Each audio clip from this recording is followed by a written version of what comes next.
પિતા પરમેશ્વરનો પુષ્કળ આભાર. ફરીને એકવાર આપણને આ સમય આ તક મળી કે આપણે પિતા બાપના પવિત્ર વચનો, જે પવિત્ર પુસ્તક બાઇબલ આપણને મળ્યું છે તેમાંથી વાંચવા જઈ રહ્યા છે. પિતા બાપને વિનંતી કે આ વચનો વાંચવાને માટે અમારી સહાયતા મદદ કરે અને શ્રોતાજનોને આ વચનો સમજવાને માટે સહાયતા મદદ કરે અને બુદ્ધિ જ્ઞાન પણ પૂરા પાડે. ટૂંકી પ્રાર્થના કરતા આપણે વચનોમાં જઈશું. પવિત્ર પવિત્ર પવિત્ર સૈન્યના દેવી બાપ, સકળ સૃષ્ટિના સર્જનાર, તમારો આભાર તો ઉપકાર માનીએ છીએ કે એક નવો દિવસ તમે અમારા જીવનમાં આપ્યો. આ દિવસને આશીર્વાદિત કીધો અને આ દિવસને માટે જોઈતા સગળા સારાવાના તમારા અકુલ ભંડારમાંથી પૂરા પાડ્યા.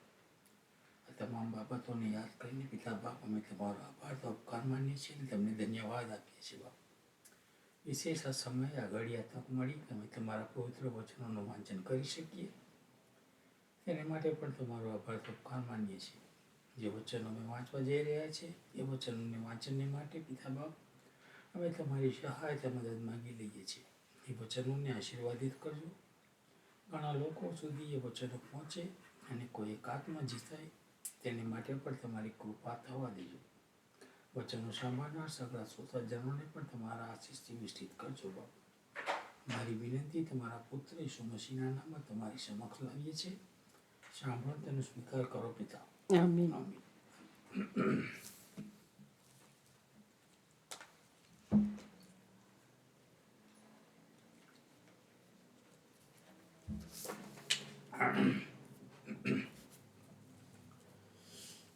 પવિત્ર પુસ્તક બાઇબલ અને તેનું 12મું પુસ્તક બીજો રાજાઓ અને તેનો 24મો અધ્યાય. યહોયાકીમની કારકિર્દીમાં બાબેલનો રાજા નબૂકદનેસ્સાર ચડી આવ્યો ને યહોયાકીમ 3 વર્ષ સુધી તેનો તાબેદાર રહ્યો. પછી તેણે ફરી જઈને તેની વિરુદ્ધ બંડ કર્યું. યહોવા પોતાના સેવક પ્રબોધકો હસ્તક પોતાનું જે વચન બોલ્યા હતા તે પ્રમાણે યહોવાએ તેની વિરુદ્ધ કાસ્દીઓની ટોળીઓ, અરામીયોની ટોળીઓ, મોઆબની ટોળીઓ તથા આમોન પુત્રોની ટોળીઓ મોકલી.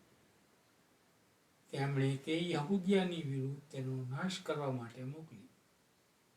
મનાસાએ પોતાના તમામ કૃત્યો વડે જે પાપો કર્યા હતા તેને લીધે તથા જે નિર્દોષ રક્ત વહેવડાવ્યું હતું તેને લીધે તેઓને પોતાની નજર આગળથી દૂર કરવા માટે યહોવાના હુકમથી જ યહૂદિયા પર એ સંકટ આવી પડ્યું.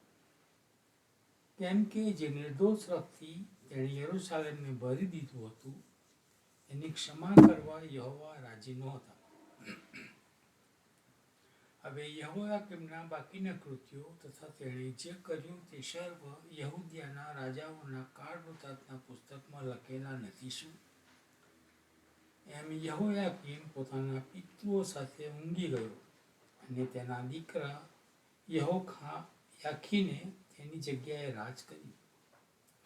મિસ્રનો રાજા ત્યાર પછી કોઈ પણ વખત પોતાના દેશમાંથી ચડી આવ્યો નહીં, કેમ કે બાબેલના રાજાએ મિસ્રની નદીથી તે ફ્રાત નદી સુધી જે કંઈ મિસ્રના રાજાને તાબે હતું તે લઈ લીધું હતું. યહોયાખીને રાજ કરવા માંડ્યું ત્યારે તે 18 વર્ષનો હતો. તેણે યરૂશાલેમમાં 3 માસ રાજ કર્યું. તેની માનું નામ નહુસ્તા હતું. તે યરૂશાલેમના એલનાથાનની દીકરી હતી. તેના પિતાએ કરેલા સર્વ કૃત્ય પ્રમાણે તેણે યહોવાની દ્રષ્ટિમાં જે ભૂંડું હતું તે કર્યું. તે સમયે બાબેલના રાજા નબૂકદનેસ્સારના સૈનિકો યરૂશાલેમ પર ચડી આવ્યા ને તે નગરને ઘેરી લીધું. જ્યારે તેના સૈનિકોએ શહેરને ઘેરી લીધું હતું ત્યારે બાબેલનો રાજા નબૂકદનેસ્સાર ત્યાં આવી પહોંચ્યો. યહૂદિયાનો રાજા યહોયાકીન, તેની માં, તેના ચાકરો, તેના અમલદારો તથા તેના કારભારીઓ બાબેલના રાજા પાસે નીકળી આવ્યા. બાબેલના રાજાએ પોતાની કારકિર્દીને 8મે વર્ષે તેને પકડ્યો. યહોવાએ કહ્યું હતું તે પ્રમાણે યહોવાના મંદિરનો બધો ભંડાર તથા રાજાના મહેલનો ભંડાર તે ઉપાડી લઈ ગયો. વળી જે સોનાના પાત્રો ઇઝરાયેલના રાજા સુલેમાને યહોવાના મંદિરને માટે બનાવ્યા હતા તે સર્વના તેણે કાપીને ટુકડા કર્યા. તે બધા યરૂશલેમ વાસીઓને, બધા અમલદારોને તથા બધા પરાક્રમી યોદ્ધાઓને, એટલે 10,000 બંદીવાનોને તથા બધા કારીગરોને તથા કશ્મી લોકોને પકડી લઈ ગયો. સૌથી ગરીબ પંક્તિના લોક સિવાય દેશમાં કોઈ રહેવા પામ્યા નહીં. નબૂકદનેસ્સાર યહોયાકીનને બાબેલ લઈ ગયો. રાજાની માને તથા રાજાની સ્ત્રીઓને, તેના કારભારીઓને તથા દેશના મુખ્ય માણસોને પકડીને તે યરૂશલેમથી બાબેલમાં ગુલામગીરીમાં લઈ ગયો. બધા બળવાન માણસો એટલે 7,000 અને 1,000 કારીગરો તથા કશ્મી માણસો, જે સર્વ મજબૂત તથા યુદ્ધને માટે લાયક હતા, તે સર્વને બાબેલનો રાજા બંદીવાન કરીને બાબેલ લઈ ગયો. બાબેલના રાજાએ યહોયાકીનની જગ્યાએ તેના કાકા માતાનિયાને રાજા ઠરાવ્યો ને તેનું નામ ફેરવીને સિદકિયા પાડ્યું. સિદકિયા રાજ કરવા લાગ્યો ત્યારે તે 21 વર્ષનો હતો. તેણે યરૂશલેમમાં 11 વર્ષ રાજ કર્યું. તેની માનું નામ હમુટાલ હતું. તે લિબ્નાના યર્મિયાની દીકરી હતી. યહોયાકીમે જે બધું કર્યું હતું તે પ્રમાણે તેણે યહોવાની દ્રષ્ટિમાં જે ભૂંડું હતું તે કર્યું. કેમ કે યરૂશલેમમાં તથા યહૂદિયામાં આ જે થયું તે યહોવાના કોપને લીધે થયું, ને તેથી તેણે તેઓને પોતાની નજર આગળથી દૂર કર્યા. પછી સિદકિયાએ બાબેલના રાજાની વિરુદ્ધ બંધ કર્યું. પ્રભુ આ વાંચેલા વચનોને પુષ્કળ આશીર્વાદિત કરો અને સમજવાને માટે બુદ્ધિ જ્ઞાન અને ડાપણ પૂરા પાડવા.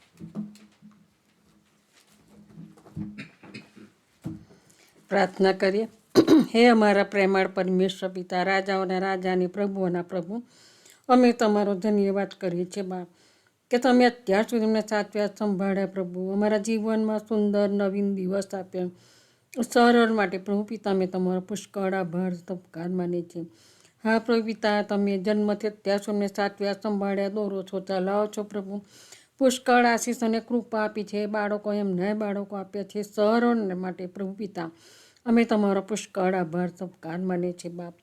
હા પ્રભુ પિતા, જેઓ બીમાર છે અમે જાણીએ છીએ, નથી જાણતા, પણ સર્વને પ્રભુ અમે તમારી પાસે લાવીએ છીએ કે તમારો નિરોગી તંદુરસ્ત ઘાયલ હાથનો સ્પર્શ કરો અને સાજાપણું આપો.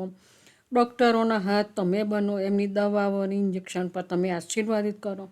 જે લોકોના ઓપરેશન કરવામાં આવ્યા છે, કરેલા છે પ્રભુ, અને કરવાના છે, તે પ્રત્યેકને પ્રભુ એમના તમે સાજાપણું આપો અને જલ્દીથી એમને રૂજાવે પ્રભુ, અને જલ્દીથી પ્રભુ એ સાજાપણું પ્રાપ્ત કરે અને તમારો આભાર માને એવું તમે થવા દેજો.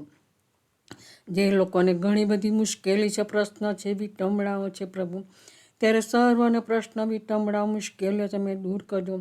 જે લોકોને રહેવાને ઘર, ખાવાની અને પીવાના પાણી, પહેરવાને વસ્ત્ર નથી પ્રભુ, નોકરીઓ નથી, ત્યારે સઘળું જરૂરિયાત બાપ તમે તમારા ભંડારમાંથી પૂરી પાડો.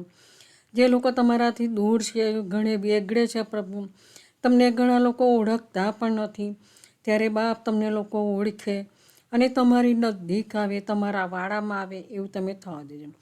કારણ કે તમે ઉત્તમ ઘેટા પાળક છો, ત્યારે બાપ આજે તમારા ઘેટાઓ વિખરાઈ ગયા છે, ત્યારે એક ઘેટાઓને પ્રભુ આજે તમારા વાડામાં લાવો. એ તો પછી અમે ખાસ પ્રાર્થનાની વિનંતી કરીએ છીએ પ્રભુ. જ્યાં જ્યાં પ્રભુ તમારું નામ લેવાય છે, સર્વત્ર જગ્યાએ પ્રભુ તમારા આશીષ અને તમારી કૃપા આપજો. તમને જ માન, મહિમા અને ગૌરવ મળે એવું તમે થવા દેજો. જે તમારા બાળકોને સતાવવામાં આવ્યા છે પ્રભુ, સતાવી રહ્યા છે, ત્યારે બાપ એવા અમે તમારા બાળકો માટે માગીએ છીએ પ્રભુ, કે બાળકોની સતત તમે કાળજી લો અને એમની પડખે તમે ઊભા રહો. તમારી પાંખો તળે એ લોકોને સાચવો, સંભાળો. શૈતાન અને શૈતાનિક વાનાઓથી પ્રભુ તમે રક્ષણ કરો બાપ. અને એ લોકો તમારામાં વધુને વધુ વિશ્વાસુ બને અને વધુને વધુ હિંમતવાન બને પ્રભુ, એવું તમે થવા દેજો. જે લોકો સતાવે છે એમના હૃદયમાં પણ તમે વાત અને વ્યવહાર કરજો. એ લોકો પ્રભુ તમારા માર્ગમાં આવે અને એ લોકો પ્રભુ ઘૂંટણે પડે અને તમારી જોડે ક્ષમા માગે અને તમે તેઓને ક્ષમા કરો, તમારા પ્યારા બાળકો બનાવો. એવી તો પછી અમે વિનંતી અને કાલાવાલા કરીએ છીએ પ્રભુ. જ્યારે દુઃખ સપ્તાહની મિટિંગો ચાલુ થઈ છે ત્યારે એ મિટિંગોને તમે આશીર્વાદિત કરજો પ્રભુ. અને એ મિટિંગો દ્વારા પ્રભુ અનેક આત્માઓ તમારે ગમ ફરે એવું તમે થવા દેજો.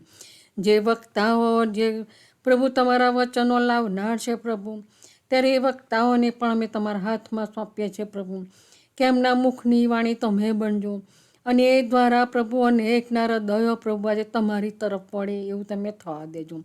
અમારા અમેરિકા દેશને પણ તમે આશીર્વાદિત કરો, અમારા પ્રેસિડેન્ટને પણ તમે આશીર્વાદથી ભરપૂર કરો પ્રભુ. જ્યાં લડાઈ છે, યુદ્ધ છે, ઘણી બધું નુકસાન થઈ રહ્યું છે, ધરતીકંપ છે, વરસાદ છે, આગ લાગે છે, ત્યારે પ્રભુ પિતા બધી તમારા આવવાની નિશાનીઓ છે પ્રભુ. ત્યારે તમે આવો ત્યારે અમે તમને મળવાને તૈયાર રહીએ. અમારી મશાલો પ્રભુ હોલવાઈ ના જાય, અમારું કુપીનું તેલ ખૂટી ન જાય, એ માટે પ્રભુ અમે સતત જાગતા રહીને પ્રાર્થના કરીએ. એ માટે પ્રભુ અમને તમારી સખત જરૂર છે પ્રભુ. ત્યારે તમે અમારી મદદ અને સહાય કરો બાપ. એ તો પછી અમે ખાસ પ્રાર્થના કરીએ છીએ પ્રભુ. જે વચનો વાંચવામાં આવ્યા એ વચનો પર તમારા પુષ્કળ આશીષ અને તમારી કૃપા વરસાવજો પ્રભુ. આ વચનો મારફતે પ્રભુ અનેક આત્માઓ તમારી ગમ ફરે એવું તમે થવા દેજો. તમે જે અમને સાધનો પૂરા પાડ્યા છે એના માટે પણ અમે તમારો પુષ્કળ આભાર તબકાર માનીએ છીએ. આ સાધનો મારફતે પણ પ્રભુ તમારા વચનો વધુને વધુ ફેલાય એવું તમે થવા દેજો. અમે તમારા હાથોમાં સોંપાય છે બાપ. અમારા પાપ ગુના અપરાધોની ક્ષમા કરજો. જે લોકો નાશમાં જઈ રહ્યા છે અને જે લોકો વ્યસનમાં છે પ્રભુ, ત્યારે એ લોકોને વ્યસનમાંથી તમે મુક્ત કરો અને નાશમાંથી પ્રભુ તમે બચાવી લો. એ તો પછી અમે ખાસ પ્રાર્થના કરીએ છીએ પ્રભુ. અમે જે કંઈ માગ્યું તમારા દીકરા ઈસુ ખ્રિસ્ત જે કાલવરીના વધસ્તંભ પર વિંધાયા, લૂંટાયા અને ત્રીજે દિવસે પુનરુત્થાન પામ્યા, એવા અમારા મહાન જીવતા ઈસુ ખ્રિસ્ત નાઝારીના નામથી માગીએ છીએ. સાંભળો અને સ્વીકાર કરજો બાપ. આમીન. આમીન.